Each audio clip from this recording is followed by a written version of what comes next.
ഓം നമോ ഭഗവതേ വാസുദേവായ. ഹരിമുരളീരവത്തിലേക്ക് എല്ലാവർക്കും സ്വാഗതം. നാരായണായ നമ നാരായണായ നമ നാരായണായ നമ നാരായണ നാരായണായ നമ നാരായണായ നമ നാരായണായ നമ നാരായണ. ഇന്ന് നമുക്ക് 5ഉം 6ഉം ശ്ലോകങ്ങൾ നോക്കാം. ശ്രീമന്നാരായണീയം ദശകം 79 രുക്മിണീ സ്വയംവരം ശ്ലോകം 5.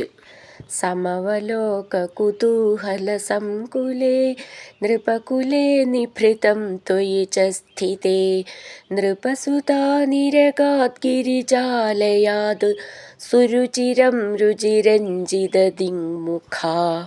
നമുക്ക് ഈ ശ്ലോകത്തിലെ വാക്കുകൾ പിരിച്ചിട്ട് അർത്ഥം നോക്കാം. സമവലോക കുതൂഹല സങ്കുലേ നൃപകുലേ നിഭൃതം ത്വയി ച സ്ഥിതേ നൃപസുതാ നിരഗാത് ഗിരിജാലയാത് സുരുചിരം രുചിരഞ്ജിത ദിങ്മുഖ.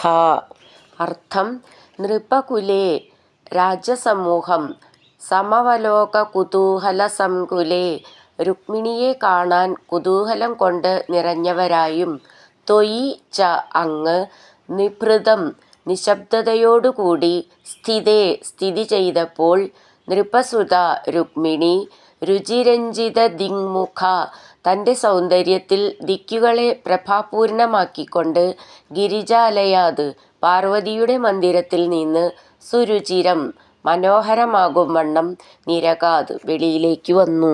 നമുക്ക് ഈ ശ്ലോകത്തിലെ വാക്കുകളിലെ അക്ഷരങ്ങൾ നോക്കാം, അതേപോലെ എങ്ങനെ വായിക്കാമെന്നും. സമവലോക കുതൂഹല സങ്കുലേ നൃപകുലേ നിഭൃതം. ഭൃ എന്നുള്ള അക്ഷരം നന്നായിട്ട് ഉറപ്പിച്ച് പറയണം. ത്വയി ച സ്ഥിതേ. സ്ഥി എന്നുള്ള അക്ഷരം ഉറപ്പിച്ച് പറയാനുള്ളതാണ്.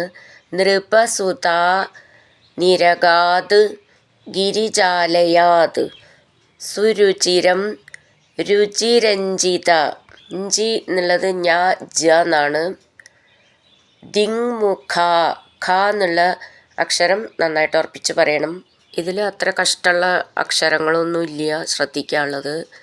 എഴുതിയ പോലെ തന്നെ വായിച്ചാൽ മതി. സമവലോക കുതൂഹല സങ്കുലേ നൃപകുലേ നിഭൃതം ത്വയി ച സ്ഥിതേ നൃപസുതാ നിരഗാത് ഗിരിജാലയാത് സുരുചിരം രുചിരഞ്ജിത ദിങ്മുഖ. അടുത്തത് 6ാമത്തെ ശ്ലോകം. ഭുവനമോഹനരൂപരുചാ തദാ വിവശിതാഖിലരാജകദംബയാ ത്വമപി ദേവ കടാക്ഷവിമോക്ഷണൈ പ്രമദയാ മദയാഞ്ജകൃഷേ മനാക്. നമുക്ക് ഈ ശ്ലോകത്തിലെ വാക്കുകൾ പിരിച്ചിട്ട് അർത്ഥം നോക്കാം. ഭുവന മോഹന രൂപ രുച തയാ വിവശിതാഖില രാജകദംബയ ത്വമപി ദേവ കടാക്ഷ വിമോക്ഷണൈ പ്രമദയ മദയാഞ്ജകൃഷേ മനാക്. അർത്ഥം: ദേവ പ്രഭോ, തത് അപ്പോൾ, ഭുവനമോഹന രൂപരുച ഭുവനങ്ങളെയെല്ലാം ആകർഷിക്കുന്ന ദേഹസൗന്ദര്യത്തോടു കൂടിയവളും വിവശിതാഖില രാജകദംബയ രാജസമൂഹത്തെയാകെ അനുരാഗപരവശയാക്കിയവളുമായ പ്രമദയ സുന്ദരിയായ രുക്മിണിയാൽ ത്വമപി അവിടുന്ന് കടാക്ഷവിമോക്ഷണൈ തുടരെ തുടരെയുള്ള നോട്ടങ്ങൾ കൊണ്ട് മനാക് അല്പം മദയാഞ്ജകൃഷേ മതമുള്ളവനായി തീർന്നു. നമുക്ക് ഈ ശ്ലോകത്തിലെ അക്ഷരങ്ങളൊന്ന് നോക്കാം. ഭുവന മോഹന രൂപരുച തത്.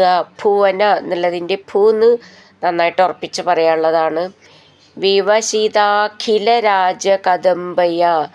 വിവശിത അഖില ഖി എന്നുള്ള അക്ഷരം നന്നായിട്ട് ഉറപ്പിച്ച് പറയണം. കദംബയ എന്നുള്ളതിൻ്റെ ദാന്ന് ദയയിലത്തെ ബാന്ന് മൃദുവായിട്ട് പറഞ്ഞാൽ മതി. ത്വമപി ദേവ, അവിടെ നിന്ന് മെല്ലെ നിർത്താം, ആശ്ചര്യചിഹ്നമുണ്ട്. കടാക്ഷ വിമോക്ഷണൈ വിസർഗം.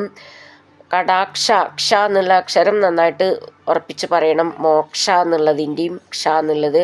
പ്രമദയാ ദ എന്നുള്ളത് ദയേൽത്തെ മദയാഞ്ച കൃഷേ മനാക്ക് മദയാഞ്ച ഞ്ച എന്നുള്ളത് ഞാ ച എന്നാണ് ദ എന്നുള്ളത് ദയേൽത്തെ മദയാഞ്ച കൃഷേ മനാക്ക് ഭുവനമോഹനരൂപരുചാതദ വിവശിതാഖിലരാജകദംബയാ ത്വമപി ദേവ കടാക്ഷവിമോക്ഷണൈ പ്രമദയാ മദയാഞ്ച കൃഷേ മനാക്ക് ഹരിനാരായണ ഗോവിന്ദ ജയ നാരായണ ഗോവിന്ദ ഹരിനാരായണ ജയ നാരായണ ഗോവിന്ദ ഗോവിന്ദ ഗോവിന്ദ